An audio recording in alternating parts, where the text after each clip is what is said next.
ভারতের প্রধানমন্ত্রী সন্ত্রাসবাদীদের হুঁশিয়ারি দিয়ে বলেছিলেন 22শে এপ্রিল জম্মু কাশ্মীরের পেহেলগামে সন্ত্রাসবাদীরা নিরীহ দেশবাসীদের যে নৃশংসভাবে শেষ করেছে তাতে গোটা দেশ ব্যথিত। যারা এই হামলা করেছে তাদের কল্পনার চেয়েও বড় সাজা দেওয়া হবে, তাদের মাটিতে মিশিয়ে দেওয়ার সময় চলে এসেছে। তারপরেই ভয়ে থরথর করে কাঁপতে শুরু করেছে পাকিস্তান। যুদ্ধের জন্য প্রস্তুতি শুরু করে দিয়েছে তারা, আর তাই লাহোর এবং নূর খান ঘাঁটিতে F-16 যুদ্ধ বিমান মোতায়েন করেছে পাক সেনা। আপনাদের স্মরণ করিয়ে দিই, এই সেই F-16 যুদ্ধ বিমান যে F-16কে MiG-21 বাইসন দিয়ে ধ্বংস করে দিয়েছিলেন অভিনন্দন বর্তমান, মনে আছে নিশ্চয়ই। কিন্তু সেই ফাইটার বিমান দিয়ে ভারতের বিরুদ্ধে আক্রমণ করবে বলে মনে বেশ স্বাদ ছিল পাকিস্তানের, কিন্তু মাঠে মারা গেল সব আশা। কারণ F-16 যুদ্ধ বিমান আমেরিকার কাছ থেকে কেনা, আর F-16 যুদ্ধ বিমান দিয়ে কাউকে হামলা করার আগে পাকিস্তানকে প্রথমে আমেরিকার থেকে পারমিশন নিতে হয়। আর ভারতের বিরুদ্ধে সেই হামলা চালানোর অনুমতি নিতে গিয়েই মুখ পুড়ল পাকিস্তানের। আমেরিকার কাছে ভারত হলো বেস্ট ফ্রেন্ড, তাই ভারতের বিরুদ্ধে আমেরিকার ফাইটার জেট কি করে হামলা চালাতে পারে? তাই F-16 যুদ্ধ বিমান দিয়ে ভারতের বিরুদ্ধে কোনো মতেই যে পাকিস্তান হামলা চালাতে পারবে না সেটা সাফ জানিয়ে দিয়েছে ট্রাম্প অ্যাডমিনিস্ট্রেশন। কাজেই পাকিস্তানের সব পরিকল্পনা মাঠেই মারা গেছে। সম্প্রতি লাহোর এবং নূর খান বিমান ঘাঁটিতে F-16 যুদ্ধ বিমানের পাশে দাঁড়িয়ে থাকতে দেখা গিয়েছে পাকিস্তানের এয়ার চিফ মার্শাল জাহির আহমেদ বাবার সিধুকে। দেখতে পাচ্ছেন সেই ছবিটি, এই ছবি এই মুহূর্তে ফুল স্ক্রিনে আপনারা দেখতে পাচ্ছেন। তিনি অপারেশনাল ঘাঁটি পরিদর্শন করছেন। সেই ছবিতে বেশ কিছু বিষয়, মানে তিনি একজন এয়ারফোর্সের, পাকিস্তানি এয়ারফোর্সের একজন অফিসারকে কিছু ইনস্ট্রাকশন দিচ্ছেন এবং তার থেকে হয়তো কিছু ব্রিফ নিচ্ছেন, সেই ছবি দেখা যাচ্ছে। এই সেই ছবি যেটা আপনারা দেখতে পাচ্ছেন। এয়ার চিফ মার্শাল পাকিস্তান এয়ারফোর্সের, তিনি এই নূর খান বায়ুসেনা ঘাঁটিতে গিয়ে উপস্থিত হয়েছেন।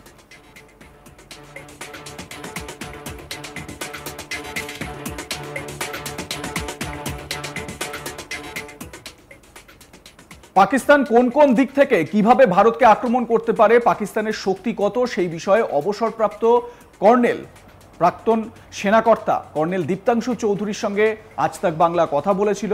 তিনি কি বিশ্লেষণ দিয়েছেন, কি ব্যাখ্যা করেছেন, শোনাবো তার বক্তব্য। যখন ভারত পাকিস্তানকে যোগ্য জবাব দেওয়ার জন্য তৈরি, আমরা অলরেডি দেখেছি INS বিক্রান্ত আরব সাগরে কমপ্লিট ওদের কেরিয়ার ব্যাটল গ্রুপ আরব সাগরে সেল করেছে। তার সাথে সাথে সেন্ট্রাল সেক্টরে অপারেশন আক্রমণ ইন্ডিয়ান এয়ারফোর্সে তৈরি হয়েছে এবং নর্দার্ন কমান্ড এবং ওয়েস্টার্ন কমান্ড অফ অ্যালার্ট হয়েছে। তার সাথে সাথে কিন্তু আমরা যেটা জানতে পারছি, পাকিস্তানের ঘাম বেরিয়েছে এবং পাকিস্তানের মোবিলাইজেশনের জন্য কিন্তু অ্যাক্টিভিটি শুরু হয়েছে। যদিও ওদের তেলের অভাব, ওদের রিসোর্সেস অভাব, কিন্তু ওদের কোনো উপায় নেই, যেহেতু ভারতবর্ষ নিজের মিলিটারি মাইট দেখাতে শুরু করেছে, শুধু দেখাচ্ছে নিজেদের দেশের মধ্যে, তাতেই কিন্তু পাকিস্তান 15 ডিভিশন যেটা সিয়ালকোটে থাকে অথবা 37 ডিভিশন যেটা খায়াও থাকে, এরা কিন্তু মুভমেন্ট শুরু করে দিয়েছে। তার সঙ্গে সঙ্গে পাকিস্তানের যে strike core 1 core, 2 core, 5 core এবং 10 কোর, এদের কিন্তু অফ অ্যালার্ট হয়ে গেছে। এর মধ্যে থেকে আমরা যেটা জানতে পেরেছি, 1 কোর এবং 10 কোর এদের কিন্তু মোবিলাইজেশন শুরু হয়ে গেছে।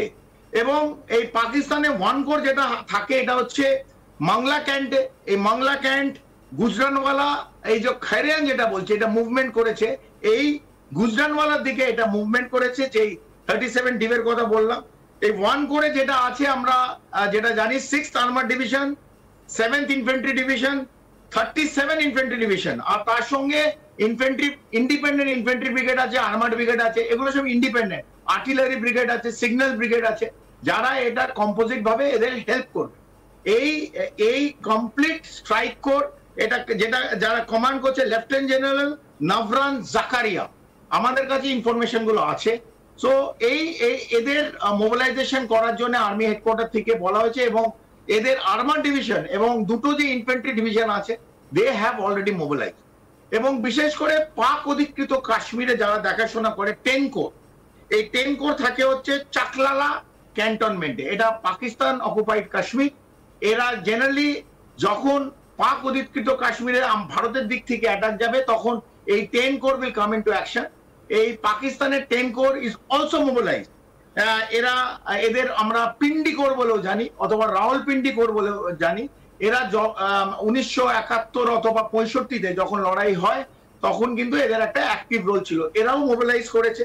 তার সঙ্গে সঙ্গে আমরা জানি যে 2 কোর যেটা মুলতান ক্যান্টে আছে পাঞ্জাব, সেখানে কমান্ড করছে lieutenant general Ehsan গুলরেজ।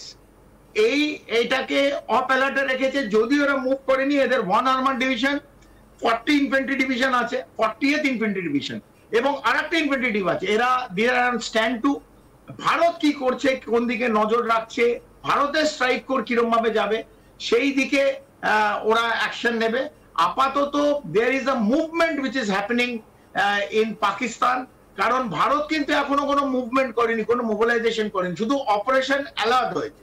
And INS Vikrant হেলতে দুলতে সিবিজি আরব সাগরে গেছে এবং করাচি বন্দরের দিকে আস্তে আস্তে এগিয়ে যাচ্ছে।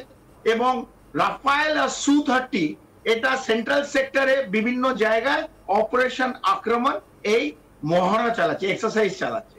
এটা দেখেই পাকিস্তানদের সামরিক বাহিনী এবং মুনিরের ঘাম বেরিয়েছে এবং উনি অলরেডি একটা কোর যেটা ওদের স্ট্রাইক কোর আর 10 কোরকে মোবিলাইজ করার জন্য they have already received a message.